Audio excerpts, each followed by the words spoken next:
नमस्कार मित्रांनो, आज आपण पाहणार आहोत तापमान या पाठावरील स्वाध्याय. चला तर मग सुरू करूयात. प्रश्न अ, मी कोठे आहे? माझ्या परिसरातच 0 अंश सेल्सिअस समताप रेषा आहे.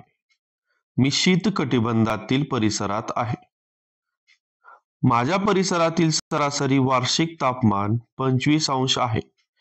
मी उष्ण कटिबंधातील परिसरात आहे. माझ्या परिसरातील सरासरी वार्षिक तापमान 10 अंश सेल्सिअस आहे. मी समशीतोष्ण कटिबंधातील परिसरात आहे. पुढील प्रश्न बघा. मी कोण? समान तापमान असलेल्या ठिकाणांना मी जोडते. समताप रेषा. तापमान अचूक मोजण्यासाठी मी उपयोगी पडतो. तापमापक. जमीन व पाणी माझ्यामुळे तापते. सूर्य. जमीन व पाण्यामुळे मी तापते.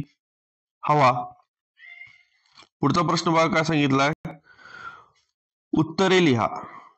पृथ्वीच्या गोल आकाराच्या तापमानावर होणारा नेमका परिणाम आकृतीसह स्पष्ट करा. उत्तर बघा. पृथ्वीच्या गोल आकारामुळे सूर्यकिरणे जास्त किंवा कमी जागा व्यापतात. सूर्यापासून पृथ्वीला मिळणाऱ्या उष्णतेचे वितरण त्यामुळे असमान होते.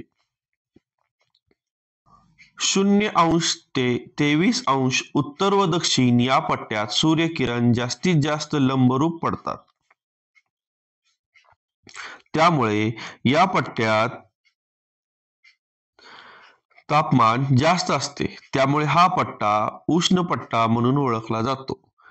23 अंश 30 मिनिट ते 66 अंश 30 मिनिट उत्तर व दक्षिण या पट्ट्यात सूर्यकिरणे तिरपे पडतात.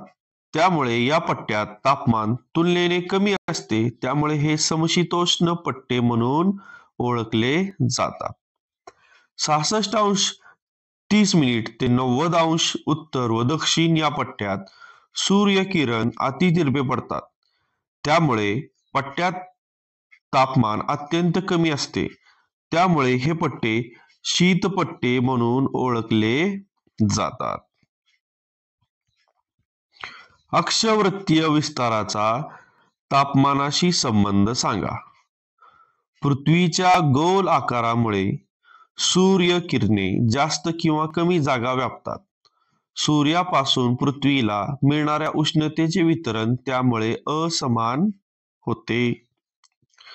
0 अंश ते 23 अंश उत्तर व दक्षिण या पट्ट्यात सूर्यकिरण जास्तीत जास्त लंबरूप पडतात. त्यामुळे या पट्ट्यात तापमान जास्त असते. त्यामुळे हा पट्टा उष्ण पट्टा म्हणून ओळखला जातो. 23 अंश 30 मिनिट ते 66 अंश 30 मिनिट उत्तर व दक्षिण या पट्ट्यात सूर्यकिरण तिरपे पडतात. त्यामुळे या पट्ट्यात तापमान तुलनेने कमी असते. त्यामुळे हे समशीतोष्ण पट्टे म्हणून ओळखले जातात. 66 अंश 30 मिनिट ते 90 अंश उत्तर व दक्षिण या पट्ट्यात सूर्यकिरण अतितिरपे पडतात. त्यामुळे तापमान अत्यंत कमी असते. हे पट्टे शीतपट्टे म्हणून ओळखले जातात. समताप रेषांच्या आकारात भूपृष्ठावर बदल होतो. त्यांची कारणे कोणती आहेत? भूपृष्ठाच्या उंचीनुसार तापमानात बदल होत जातो. भूपृष्ठावरून जसे जसे अधिक उंचीवर जावे तसे तसे तापमान कमी होत जाते. त्यामुळे समताप रेषांच्या आकारात भूपृष्ठावर बदल होतो. वनाच्छादन, नागरिकीकरण, औद्योगिकरण इत्यादी घटनांमुळेही समताप रेषांच्या आकारात भूपृष्ठावर बदल होतो.